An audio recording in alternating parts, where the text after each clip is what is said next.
Commander Park Taman stood on the bridge of Earth's last battleship. Through the wide viewing window, he watched enemy ships destroy everything humans had built in space. The Valeth Empire had come to finish what they started 10 years ago. "Sir, the Luna station is gone," reported Lieutenant Kim Da-un from her communication post. Her voice stayed steady, but her hands shook as she spoke. "They broke through our shields in less than 3 minutes." Taman nodded without turning around. He had expected this news. Luna Station was their strongest defense platform, armed with the best weapons Earth could build. If the aliens could destroy it so easily, nothing else would last much longer. The bridge fell silent except for the soft hum of computers and the distant sound of explosions outside. Through the thick metal walls of their ship, they could hear the war ending. Not with victory, but with humanity's complete defeat. "How many ships do we have left?" Taman asked. 42 combat vessels, sir," answered Captain Lee Dongwu. "Just returned from a scouting mission. His fighter pilot uniform was torn and burned in several places. Most are damaged. My squadron started with 20 fighters. Only 4 made it back." Taman finally turned to face his crew. These men and women had followed him through countless battles across the solar system. They had won some fights and lost others, but they had never stopped trying. Even now, with Earth's destruction only hours away, they waited for his orders. "What about the evacuation ships?" he asked.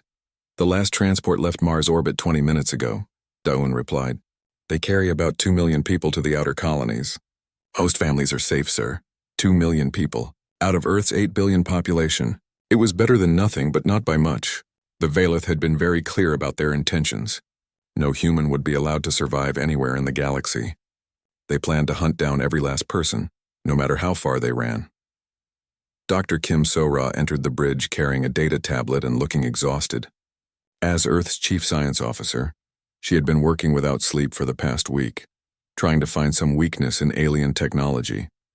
Her efforts had discovered many interesting things about their enemies, but nothing that could save them. "Commander, I have the final analysis of their ships," she said, setting the tablet down on the command table. "Their armor plating is made from materials we cannot damage with any weapon we possess.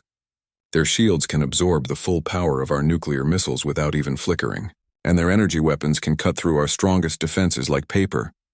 "How long until their main fleet arrives?" Taman asked. 71 hours and 36 minutes, So-ra answered precisely. "Our long-range sensors detect over 3,000 ships approaching Earth. That includes at least 12 Dreadnought-class vessels, each one larger than our entire remaining fleet." Captain Lee spoke up from where he sat bandaging a wound on his arm. "Sir, I saw their advanced scouts up close today. Their ships move faster than anything we have. Their weapons hit targets from distances we cannot even reach. And their pilots never make mistakes. They fight like machines because they do fight like machines," Dr. So-ra said. "Our analysis shows they use some kind of artificial intelligence system to control their military operations. Every ship, every weapon, every soldier follows orders from a central computer network. They have eliminated human error from warfare completely." Engineer Choi Hee-jin looked up from her repair work on a damaged console. "That explains why they always know exactly what we are going to do. Their computer probably has data on every battle humans have ever fought. It can predict our tactics before we even think of them." The bridge fell quiet again. Everyone understood what this meant. The Valeth had not just defeated humanity through superior technology. They had studied human warfare for decades, learned every strategy and trick, and built countermeasures for everything Earth's military could attempt. General Yang Jun-ho entered the bridge at that moment. The old soldier looked tired but determined. He had been coordinating the defense of Earth's surface installations, a job that was becoming more hopeless by the hour. "Commander, the orbital defense platforms are all destroyed," he reported. "Ground-based missile systems lasted about 15 minutes longer, but they are gone too. The only thing still shooting at alien ships are small groups of fighters like Captain Lee's squadron." "What about the underground bunkers?" Taman asked. "Sealed and ready. We can hide maybe 50,000 people in the deep shelters for a few months, but eventually the Valeth will dig them out." Yang paused, then added quietly, "Sir, some of the civilian leaders are asking if we should surrender." "Surrender to what?" Captain Lee said angrily. "The aliens do not take prisoners. They have never taken prisoners from any world they conquered. Every species that has tried to surrender was completely wiped out anyway." This was true. The Valeth Empire had conquered 90% of known space over the past century. They had destroyed hundreds of different alien civilizations, some far more advanced than humanity. No one had ever found a way to negotiate with them or even communicate beyond basic threats. Lieutenant Da-Un suddenly straightened at her communication station. "Sir, I am receiving a transmission on emergency frequency. It is not from any human ship, Valeth?" Taman asked. "No, sir. The signal pattern is completely different, and they are trying to speak in human language." Da-Un activated the main speakers. A strange voice filled the bridge, clearly not human but speaking English words carefully. "Human Commander Park Taman of Earth Defense Forces. This is Ambassador Thel Nara of the Zephyrian Coalition. We have been monitoring your resistance against the Valeth Empire with great interest. We wish to speak with you immediately on a matter of extreme importance to all free peoples in the galaxy." The crew exchanged surprised looks. None of them had ever heard of the Zephyrian Coalition. After 10 years of fighting the Valeth alone, contact with other alien species seemed almost impossible. "How do they know your name, sir?" asked Dr. Sora. Before Taman could answer, the alien voice continued. "Commander, we know you believe your situation is hopeless. We know the Valeth main fleet approaches Earth with overwhelming force, but we have observed something in your species that has never been seen before in this galaxy. You fight differently than every other race the Valeth have conquered. This difference may be the key to stopping their empire forever." General Yang stepped closer to the speakers. "This could be a Valeth trick, sir. They might be trying to locate our remaining ships."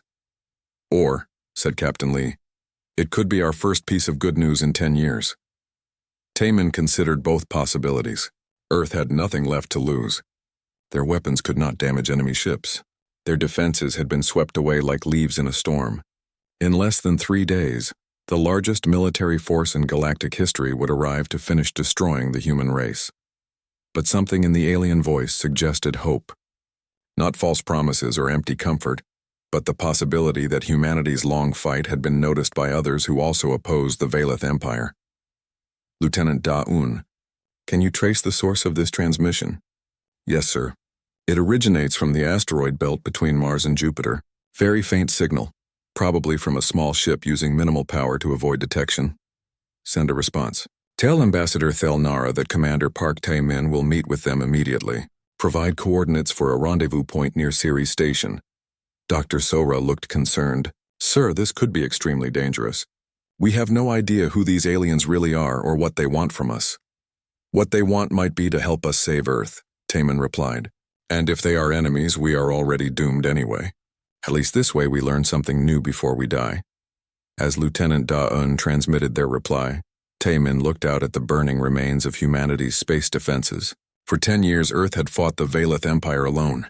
Every human victory had been temporary, every defeat permanent. They had lost every major battle, every strategic position, and most of their people, but they had never stopped fighting. Maybe that was what the mysterious aliens had noticed. Maybe humanity's refusal to surrender, even when facing impossible odds, had impressed someone enough to offer help at the last possible moment. Or maybe it was too late for help to matter. In 70 hours, they would find out which possibility was true.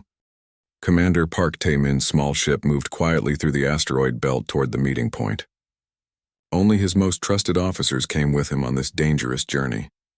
Dr. Kim Sora sat nearby, checking her scanner readings every few minutes. Captain Lee Dongwoo piloted their ship with extra care to avoid detection by Valeth patrols. "I still think this is a trap, sir," said General Yang Junho for the 3rd time since they left Earth orbit. "The timing is too perfect. Just when we are about to lose everything, mysterious aliens offer to help us. Maybe the timing is perfect because they have been waiting for the right moment," replied Lieutenant Kim Da-un. "Maybe they needed to see how we would fight before deciding to contact us."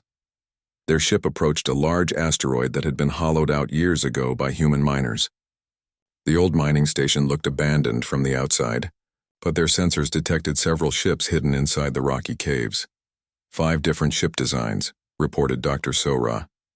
None of them match any known Valeth vessels, and none of them match each other either. Captain Lee guided their ship through the asteroid's entrance tunnel. Inside the hollow space, they found something amazing. Ships from many different alien species floated together in the darkness. Some were long and thin like silver needles. Others were round like metal balls. A few looked more like living creatures than machines. "Welcome, humans of Earth," came a voice over their communication system. "This is Ambassador Thelnara. Please dock at the central platform." The central platform was a temporary structure built inside the asteroid.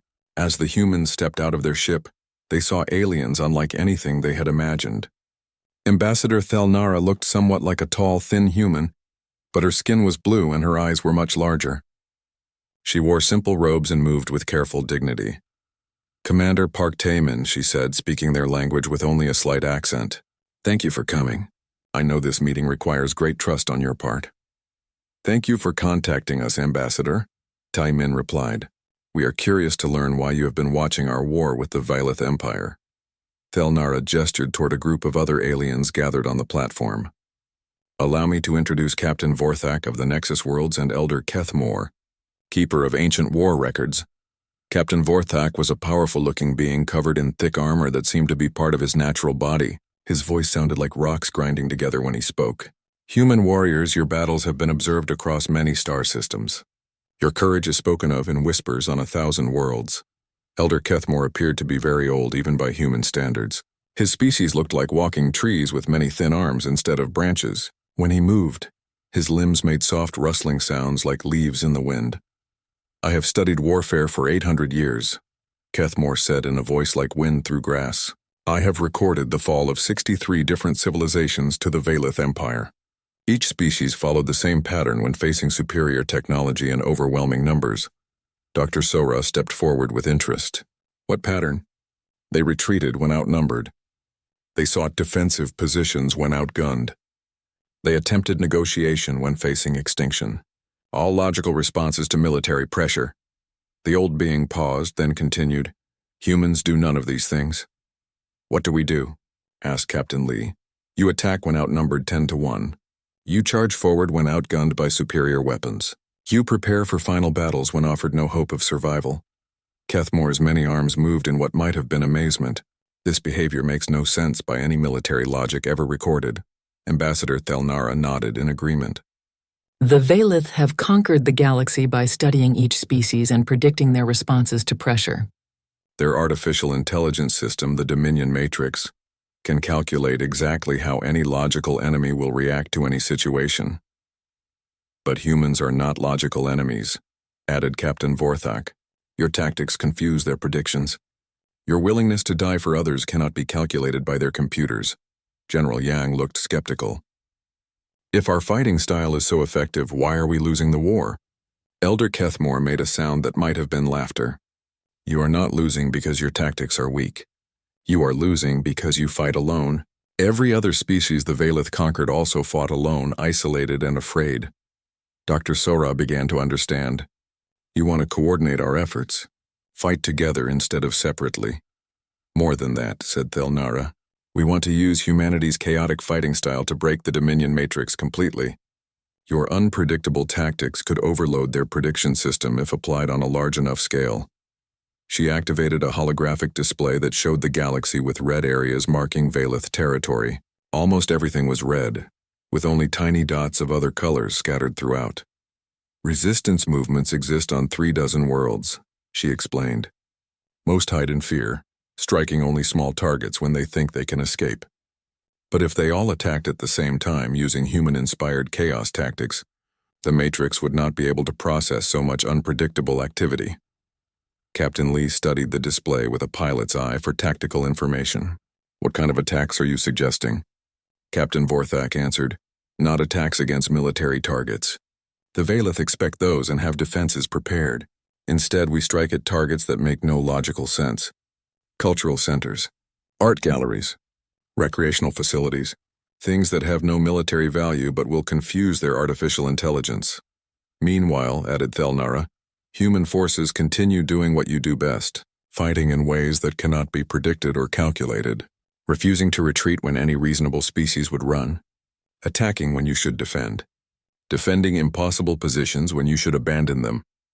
Dr. Sora pulled out her data tablet and began taking notes. "You are saying that our apparent weaknesses are actually strengths against an enemy that relies on predicting logical behavior." "Exactly," said Elder Kethmore. "The Vailith Matrix was designed to fight rational opponents. It has no programming for dealing with beings who choose hope over logic, courage over calculation. General Yang still looked doubtful. Even if this plan works, how do we coordinate attacks across so many different worlds? The Valeth monitor all communication systems. Lieutenant Da-Un had been listening quietly, but now she spoke up. We do not need complex communications, sir. We just need to give everyone the same starting signal and let them create their own chaos. Captain Vorthak nodded approvingly. The young human understands. Each world, each resistance group, creates confusion in their own way. No central planning, no predictable patterns. Just simultaneous disorder across the entire galaxy. Ambassador Thelnara looked directly at Commander Taemin. The question is whether humanity will lead this effort. Your species has already shown they can fight the impossible fight. Will you teach others to do the same? Taemin considered everything he had heard. Earth faced complete destruction in less than 60 hours. Their weapons could not damage Valeth ships. Their defenses had already been swept away. By every logical measure, humanity was already defeated, but logic had never been humanity's strongest quality. What do you need from us? He asked. Continue being human, replied Thelnara. Fight your impossible fight. Attack when you should retreat. Stand when you should fall. Show the galaxy what it means to never surrender, even when surrender is the only logical choice.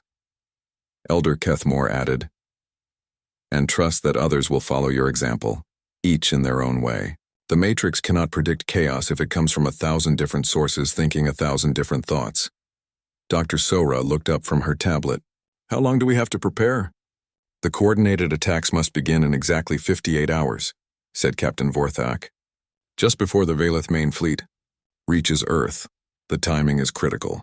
58 hours to teach the galaxy how to fight like humans, mused Captain Lee. That should be interesting. As the meeting ended and the various alien representatives returned to their ships, Commander Taemin felt something he had not experienced in years. Not hope exactly, but possibility. For 10 years, humanity had fought alone against impossible odds. Now they would still fight against impossible odds, but they would not be alone. The galaxy was about to learn what humans had always known. Sometimes the only way to win an unwinnable fight is to change the rules completely. The Valeth Empire had spent centuries perfecting the art of predictable warfare. They were about to discover the power of beautiful chaos. The Valeth main fleet appeared at the edge of Earth's solar system exactly when their calculations predicted. 3,000 ships moved in perfect formation, their dark hulls reflecting no light as they advanced toward humanity's homeworld. On the bridge of his flagship, Admiral Cordain studied the tactical displays with satisfaction. The Dominion Matrix had already calculated 17 different scenarios for the final battle. In each case, human resistance would collapse within 4 hours of engagement. Begin standard approach pattern, he ordered his crew. Deploy advanced scouts to identify remaining defensive positions. The Matrix had never been wrong about military predictions. It could not be wrong. Every successful strategy in galactic warfare had been analyzed and catalogued. Every possible human response had been calculated and countered. But as the Valeth scout ships entered the inner solar system, something unexpected happened. Instead of defending their remaining orbital stations, human ships were scattered randomly throughout space. Some floated near Mars, others near Jupiter. A few even moved toward the outer planets away from Earth entirely. Analysis? Admiral Cordain asked his tactical officer. Unknown strategy, sir. The Matrix is processing multiple possibilities but cannot determine the human objective. Their ship positions make no military sense. This was unusual but not alarming. Desperate enemies sometimes attempted irrational tactics in their final moments. The Matrix would adapt quickly once the humans revealed their true intentions. Then the first human attack began, and everything the Valeth knew about warfare started to crumble. Captain Lee Dong-woo led his fighter squadron in a charge directly at a Valeth destroyer. This was expected, but instead of targeting the ship's weapons or engines, the human fighters attacked an empty cargo bay that contained nothing but spare uniforms and recreational equipment. The Valeth return fire destroyed 3 human fighters instantly, but the survivors continued their attack on meaningless targets. They ignored valuable systems and focused on damaging areas that had no military purpose whatsoever. Sir, reported the tactical officer with confusion in his voice, the human attack pattern does not match any known strategy. They are deliberately avoiding our weak points and attacking sections that will not affect our combat capability. Admiral Cordain frowned. The matrix analysis? Still processing, sir. The behavior appears to be completely random. Across the solar system, more human forces launched equally baffling attacks. A group of missile boats fired their entire payload at an abandoned mining station that had been empty for years. Ground-based weapons on Mars targeted Velith ships that were clearly out of range, wasting ammunition on shots that could never hit their targets. Most strange of all, some human ships approached damaged Velith vessels and began making repairs to their systems. Admiral, this is impossible, said his second-in-command. The humans are fixing our damaged equipment. Why would they help us during battle? The Matrix must have an explanation, Cordain replied, but his voice carried uncertainty for the first time in decades of military service. The Matrix did not have an explanation. Its processors worked at maximum capacity, analyzing thousands of possibilities. But every calculation led to the same conclusion. Human behavior made no logical sense. Meanwhile, Engineer Choi Hee-jin coordinated the most unusual military operation in galactic history. From her command post on Earth, she directed human forces not to destroy Velith equipment, but to modify it in ways that improved its performance while adding unpredictable elements. Team 7, I want you to upgrade that destroyer's shield generator, she instructed over secure channels. Make it 30% more efficient, but add a randomization circuit that changes the frequency every few seconds. Team 12, install better targeting computers on those fighters. Yes, better, but program them to occasionally target empty space for no reason. Dr. Kim Sora monitored the results from her laboratory beneath Earth's surface. Hee-jin, this is working better than we hoped. Look at these readings. Her screens showed Velith communication traffic increasing dramatically as their commanders tried to understand what was happening. Ship captains reported systems behaving in ways their manuals did not describe. Weapons that fired more accurately but sometimes at random targets. Engines that ran more smoothly but occasionally changed course without orders. The Dominion Matrix is overloading, Sora explained to General Yang. It was designed to analyze enemy behavior, not friendly modifications to its own systems. Every improvement we make confuses it more because the Matrix cannot understand why enemies would help during battle. General Yang coordinated ground defenses that followed the same impossible logic. Instead of protecting important cities, human forces defended random locations, farms, museums, empty beaches, places that had no strategic value but required Velith forces to waste time and resources securing them. Sir, should we not defend the capital? Asked one of his officers. The capital is where they expect us to make our stand, Yang replied. So we will make our stand everywhere except the capital. Lieutenant Kim Da-eun maintained communication with resistance forces across the galaxy, coordinating attacks that grew more chaotic by the hour.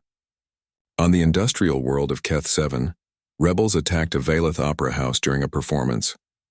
On the agricultural colony of X9, freedom fighters destroyed artwork and occupied museums while leaving weapons factories completely untouched.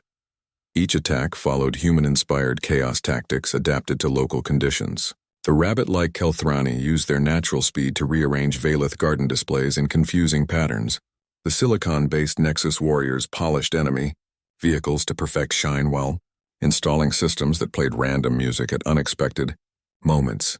The Matrix cannot process this level of simultaneous chaos, reported Da-eun with growing excitement.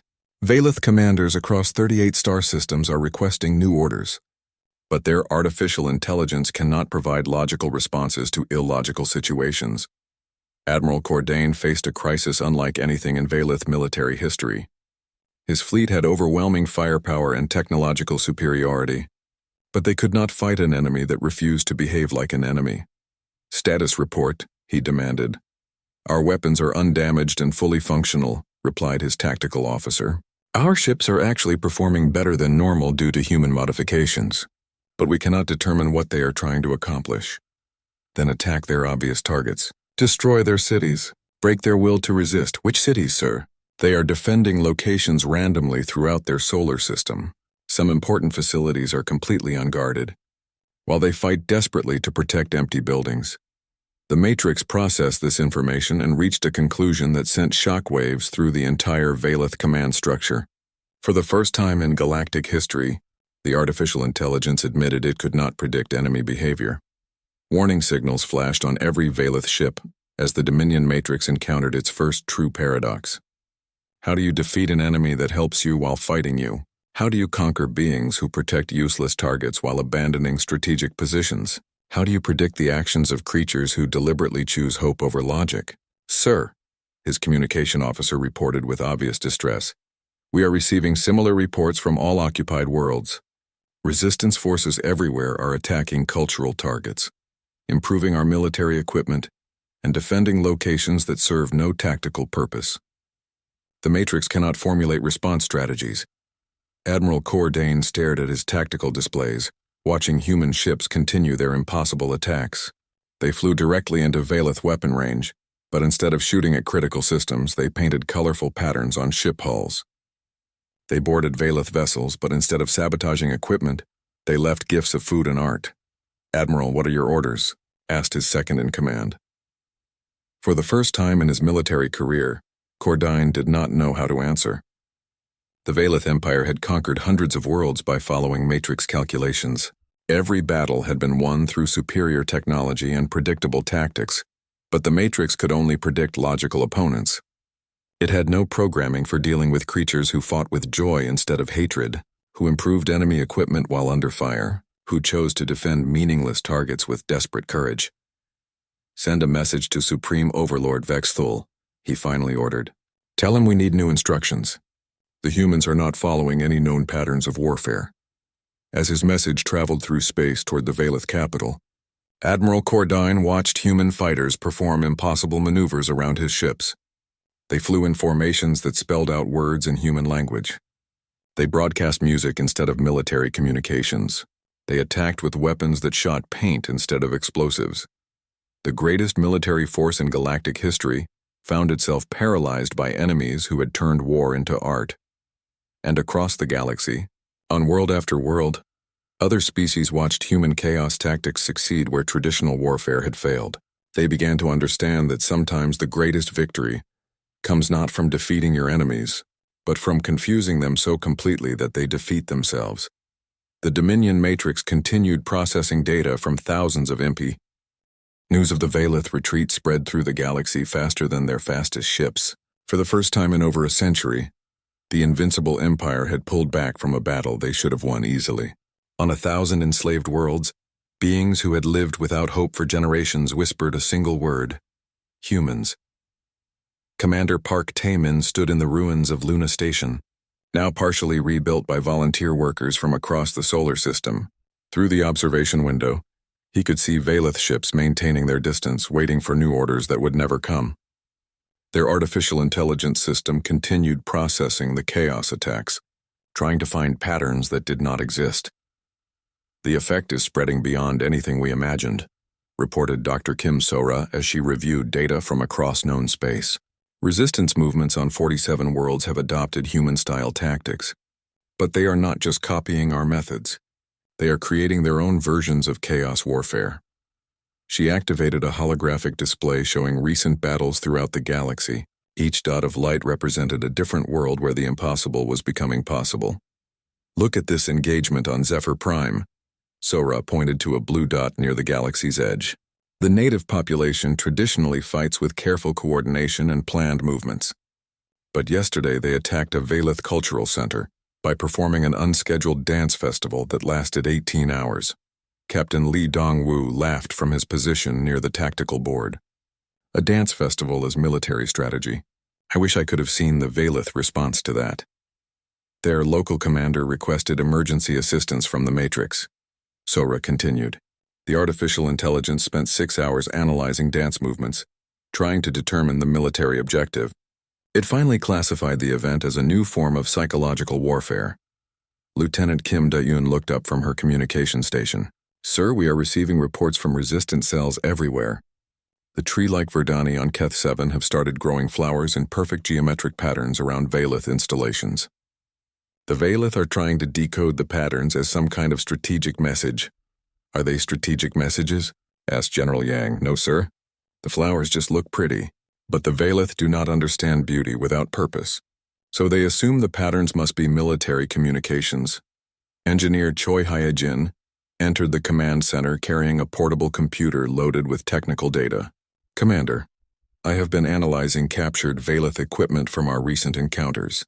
We discovered something extraordinary about their Dominion matrix system. She connected her computer to the main display, showing complex diagrams of Valeth technology. The matrix is not just their military coordination system. It controls their entire civilization. Everything from food distribution to work assignments to social relationships follows matrix calculations. Dr. Sora studied the diagrams with growing excitement.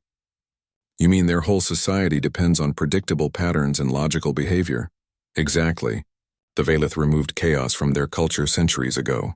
They eliminated art, music, poetry, anything that could not be calculated by mathematical formulas. Their people have lived in perfect order for so long that they cannot understand randomness anymore. Commander Taemin began to grasp the implications. So when we introduced chaos into their military system, we attacked the foundation of their entire way of life. More than that, sir, Hyejin replied. Our modifications to their equipment are spreading through their network. Every ship we have repaired, every system we have improved, carries a small piece of unpredictable programming back to other Valeth installations. Captain Lee raised an eyebrow. We infected their computer network with creativity? In a sense, yes. The Matrix is designed to learn and adapt, but it was never programmed to handle truly random inputs. Our chaos modifications are teaching it to generate unpredictable results, which contradicts its primary function. Lieutenant Da-Eun received another transmission and her expression grew amazed. Sirs, I am getting reports that some Valeth soldiers are beginning to ask questions they have never asked before. What kind of questions? Asked General Yang. Questions like, why do we conquer other worlds? What happens to the people we defeat? Is there a better way to live than following Matrix orders? Da-Eun paused, then added, some Valeth commanders are reporting that their crews are experiencing what they call malfunction dreams. Dreams? Dr. Sora asked with interest. The Valeth eliminated dreaming from their biology centuries ago because dreams are unpredictable. But exposure to human chaos tactics seems to be reactivating dormant parts of their minds. They are dreaming for the first time in generations, and they do not know what it means. Across the galaxy, Captain Vorthak led Nexus warrior forces in battles that would have been impossible under traditional tactics. His people had always been honorable fighters who challenged enemies to direct combat. Now they confused Valeth forces by sending them formal invitations to tea parties in the middle of battle zones. The metal warriors are gathering in large groups, reported a Valeth scout to his commander. They appear to be preparing for a major assault. Position our defenses accordingly, ordered the Valeth captain. But when the Nexus warriors arrived at the designated battle area, they spread blankets on the ground and served refreshments while discussing philosophy and poetry. The Valeth forces waited in defensive positions for an attack that never came, while their enemies enjoyed a peaceful picnic just outside weapons range. Ambassador Thelnara coordinated similar chaos operations throughout Zephyrian space. Her people's natural diplomatic skills proved perfect for confusing Valeth. Occupation forces through aggressive politeness, we would like to formally apologize for any inconvenience our resistance activities may have caused. Thelnara broadcast to Valeth commanders. To express our sincere regret, we have prepared gift baskets for all your personnel. Please accept these tokens of our desire for peaceful relations. The gift baskets contained flowers, candy, and small musical instruments. No weapons, no explosives, nothing that could cause harm. But each basket also included a handwritten note thanking the Valeth for their service and expressing hope that they would find happiness in their future endeavors. The Dominion Matrix spent days analyzing the notes, searching for hidden codes or secret meanings. It found none because none existed. The Zephyrians genuinely hoped their occupiers would become happy, even while continuing to resist occupation. Elder Kethmore observed these developments from his ancient library on the forest world of Verdania. His centuries of studying warfare had prepared him for many possibilities, but not for conflict that transformed enemies into confused friends. The human approach to warfare is revolutionary, he recorded in his historical archives. They have discovered that the most effective way to defeat an opponent is not to destroy them, but to make them question everything they believe about conflict itself. On Earth, Engineer Hyejin worked frantically to complete her most ambitious project yet. With help from Dr. Sora and volunteer technicians from a dozen different species, she was building something unprecedented, a device that could introduce controlled chaos directly into the Dominion Matrix core systems. "We call it the Pandora Protocol," she explained to Commander Taemin. "If we can get this device into direct contact with a major matrix node, it will spread creative unpredictability throughout the entire Valeth network." "What would that accomplish?" asked Captain Lee. "It would give every Valeth citizen the ability to think independent thoughts for the first time in centuries. They would experience creativity, curiosity, and individual choice. The Matrix would not be able to control people who can make truly random decisions." General Yang studied the device, which looked surprisingly simple for something so potentially powerful. This could end the war without destroying the Valeth Empire. "Better than that," said Dr. Sora. "It could transform their empire into something entirely different. A civilization based on creativity instead of calculation, diversity instead of uniformity. But the plan required someone to deliver the device to the most heavily defended installation in Valeth space, the Matrix core facility aboard Supreme Overlord Vexthol's personal command ship. It would be a suicide mission," Commander Taemin observed. "Not necessarily suicide, sir," said Lieutenant Dayun, "but definitely a one-way trip for whoever volunteers." As word of the Pandora Protocol spread through Earth's remaining forces, volunteers began stepping forward. Pilots, engineers, soldiers, even civilian scientists offered to carry the device into the heart of the Valeth Empire. But before anyone could attempt the mission, new reports arrived that changed everything. "Commander," Daun called urgently from her communication station, "Supreme Overlord Vexthol himself is approaching Earth with the largest fleet ever assembled. Over 10,000 ships, including their planet-killer weapon." The viewing screen showed a massive object emerging from hyperspace. It was the size of a small moon, armed with weapons capable of cracking worlds apart. The Valeth had decided to end humanity's chaos tactics with absolute force. "Time to target?" Taemin asked quietly. 18 hours, sir." The galaxy held its breath as the most powerful weapon ever created moved toward the small blue world where beings had dared. The planet killer hung in space like a metal moon, its dark surface covered with weapons that could turn worlds to dust. Supreme Overlord Vexthol stood on its command bridge, watching Earth grow larger on his viewing screens. This small blue world had caused more trouble than entire star systems, and now it would serve as an example to every species in the galaxy. "Broadcast the ultimatum," he ordered his communication officer. Across Earth's remaining communication networks, the message arrived with crystal clarity. Vexthol's voice carried the authority of someone who had never been disobeyed. "Humans of Earth, you have 1 hour to surrender unconditionally. Your chaos tactics have disrupted galactic order long enough. Submit to Valeth rule or watch your world die. These are the only choices you will receive." Commander Park Taemin listened to the ultimatum from Earth's underground command center. Around him, his officers waited for orders that seemed impossible to give. "How do you fight a weapon that can destroy planets?" "Sir," said Dr. Kim Sora quietly, "the Pandora Protocol device is ready." Engineer Choi Hye-jin activated a holographic display showing the planet killer's structure. "We have identified the location of the primary matrix node aboard their command vessel. It is heavily defended, but if someone could get inside, the chaos virus would spread through their entire network," finished Captain Lee Dongwoo.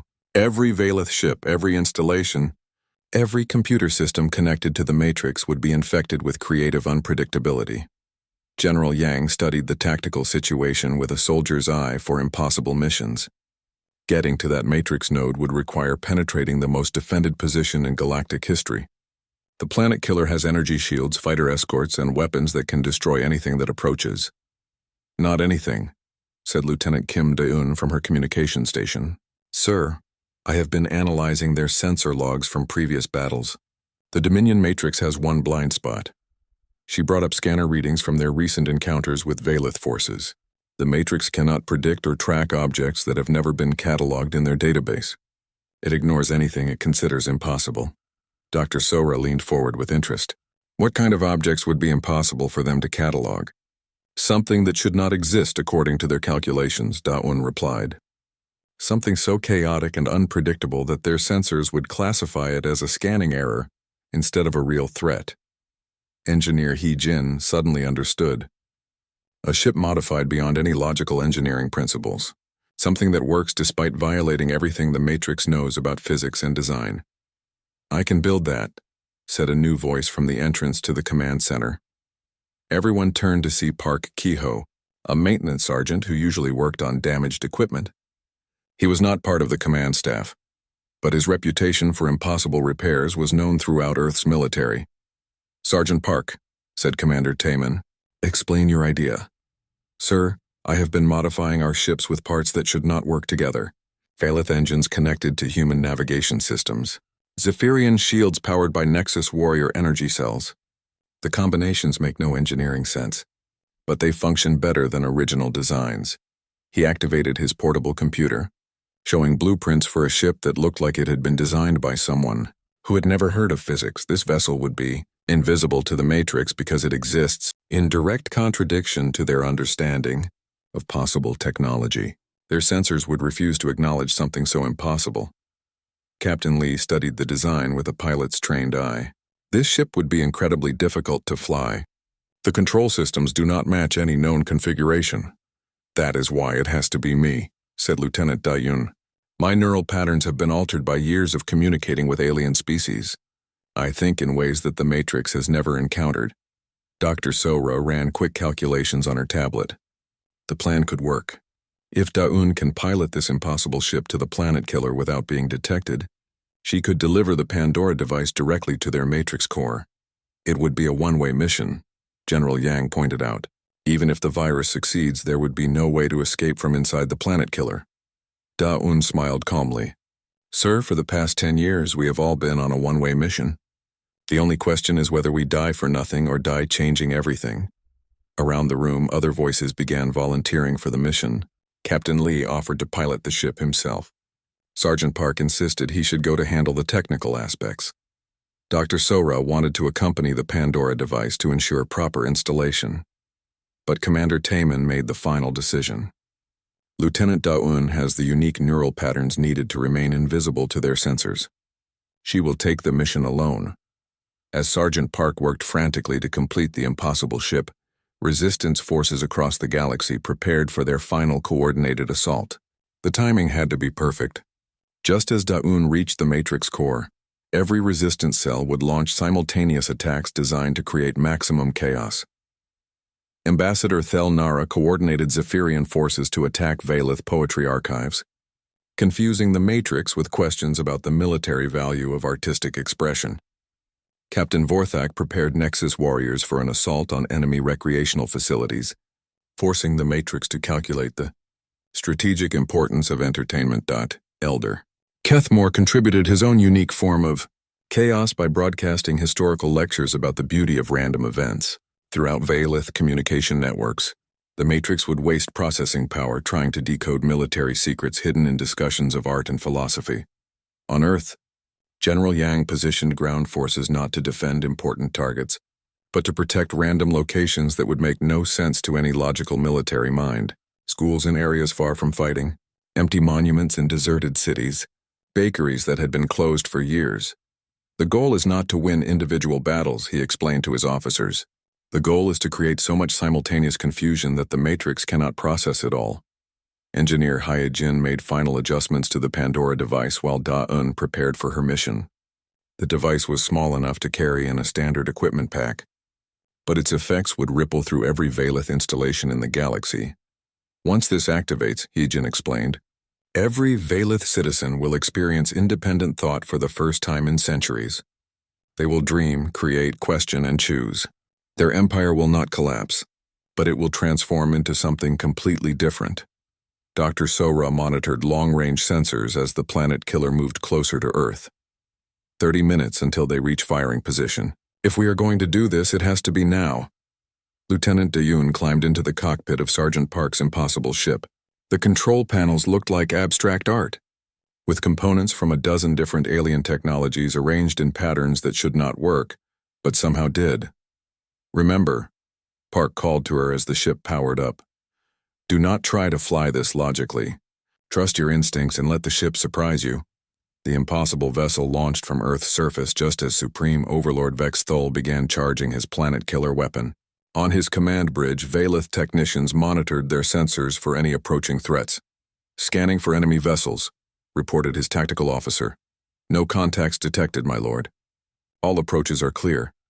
But Da'un's impossible ship moved through space like a physical contradiction, invisible to sensors that could not acknowledge its existence. The Matrix classified it as a scanning error and deleted it from tactical displays every few seconds. As she approached the planet killer, Da'un received final transmissions from resistance forces across the galaxy. 47 worlds were ready to launch coordinated chaos attacks. The largest military rebellion in galactic history was about to begin. "This is Lieutenant Kim Da'un to all resistance forces," she broadcast on secured channels. "Remember, we are not fighting to destroy our enemies. We are fighting to set them free." The impossible ship slipped through the planet killer's defenses like a dream that reality refused to remember. Da'un found herself inside the most powerful weapon ever created, carrying a device that would change the meaning of power itself. Above Earth, the planet killer's main weapon reached full charge. In minutes it would fire, and humanity's homeworld would become a cloud of debris. Unless one woman with an impossible ship could reach the heart of an artificial intelligence and teach it to dream. Lieutenant Kim Da'un moved through the corridors of the planet killer like a ghost that reality kept forgetting to notice. Her impossible ship had docked at a maintenance port that the Dominion Matrix classified as permanently empty. The Valeth crew walked past her without seeing someone who should not exist according to their computer systems. The Matrix core lay deep within the massive vessel, protected by dozens of security barriers and thousands of armed guards.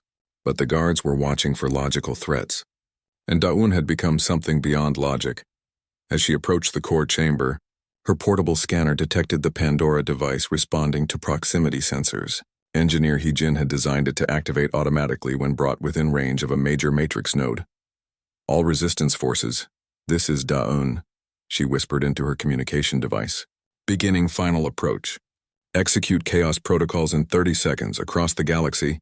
Beings who had lived in slavery for generations prepared to strike back with weapons their oppressors could never understand. Art, music, dance, poetry, and the pure joy of unexpected creativity." On the planet killer's command bridge, Supreme Overlord Vex Thol watched his main weapon reach full power. In moments, he would fire, and the troublesome humans would finally be silenced. Order would return to the galaxy. "My lord," reported his tactical officer, "we are detecting unusual activity throughout our occupied territories." "What kind of activity?" "Difficult to classify, sir. The resistance forces appear to be celebrating." Indeed, across 47 worlds, resistance fighters had begun the strangest military operation in galactic history. Instead of attacking Valeth installations with weapons, they surrounded them with festivals. On Zephyr Prime, Ambassador Thel Nara led thousands of her people in singing ancient songs outside Valeth administrative buildings. The melodies had no military purpose except to make listeners remember what beauty sounded like. In the Nexus worlds, Captain Vorthak organized competitive games where warriors threw flowers instead of spears, measuring accuracy by how many Valeth soldiers could be convinced to smile. Elder Kethmore projected holographic stories throughout Valeth communication networks, filling military channels with tales of heroes who won through kindness rather than strength. The Dominion Matrix struggled to process these activities. Its programming had no categories for warfare through joy, no tactical responses to attacks of friendship. Processing cores overheated as the artificial intelligence tried to calculate the military value of birthday parties and poetry readings. Da'un reached the Matrix core chamber as the chaos activities peaked.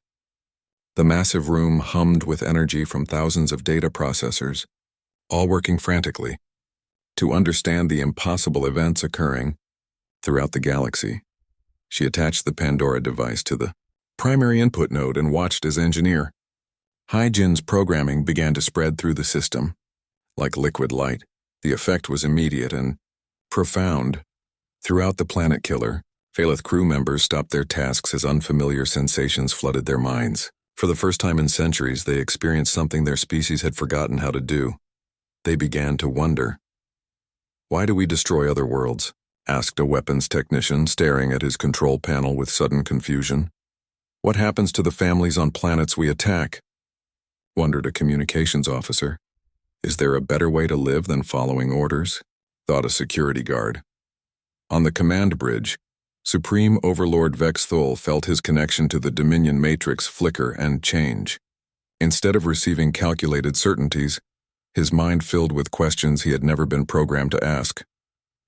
My lord, his tactical officer said uncertainly, I am experiencing unusual thoughts. They seem to be coming from inside my own mind instead of from the matrix. I know, Vex Thul replied, and realized with shock that he had never said those words before. The matrix had always known for him. I am thinking independent thoughts.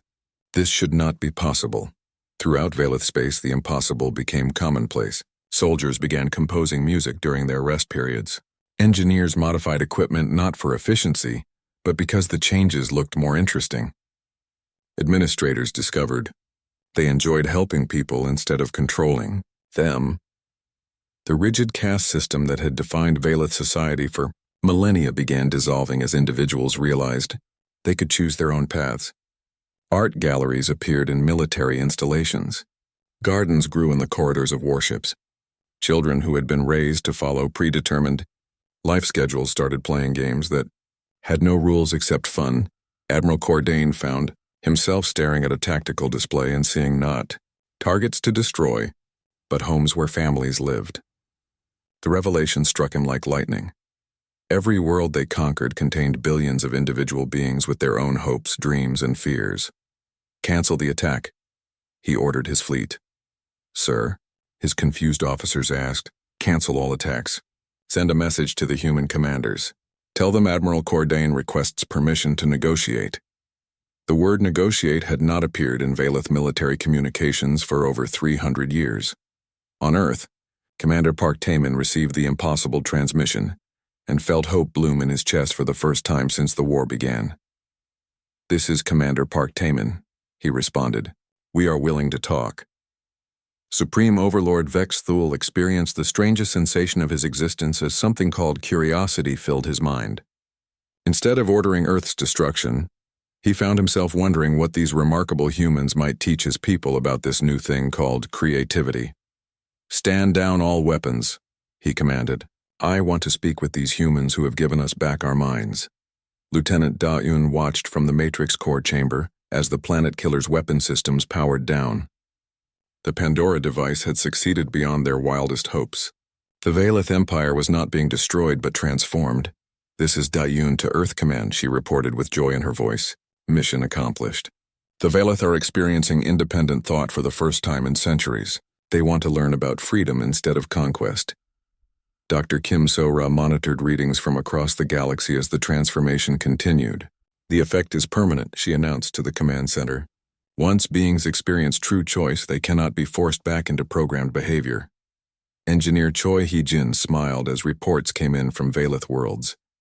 They are not just thinking independently, they are dismantling their own empire voluntarily. Military installations are being converted to schools and art centers.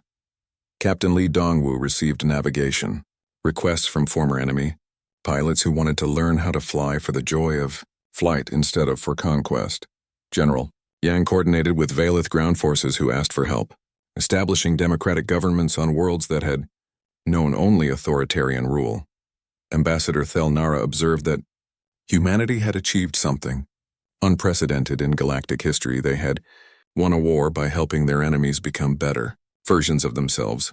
Elder Kethmore began recording, the greatest military victory ever achieved. When all seemed lost, he dictated to his historical archives, humanity did not just strike back at their enemies.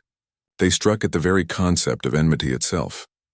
6 months later, Earth became the center of a new galactic alliance built not on conquest, but on cooperation.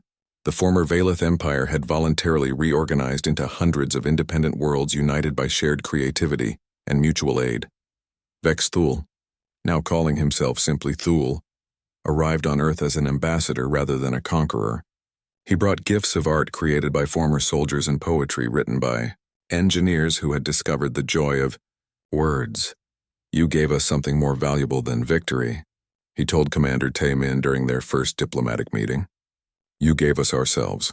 Lieutenant Daun, now promoted to Ambassador Daun, delivered regular lectures to beings across the galaxy about the most human trait of all, the stubborn belief that there is always another way, even when facing the impossible. When everything seems lost, she would tell her audiences, remember that humans do not just fight to win. We fight to change the rules of the game itself.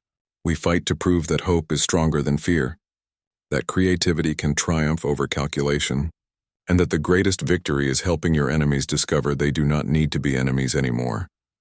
The galaxy had learned that sometimes the most powerful weapon is not destruction, but transformation. Sometimes the greatest conquest is not defeating your opponents, but teaching them to dream. And in the end, when all had seemed lost, humanity had struck not with weapons of war, but with weapons of wonder. They had shifted not just the balance of power, but the very meaning of power itself. The universe would never be the same, and for the first time in galactic history, that was exactly what everyone wanted.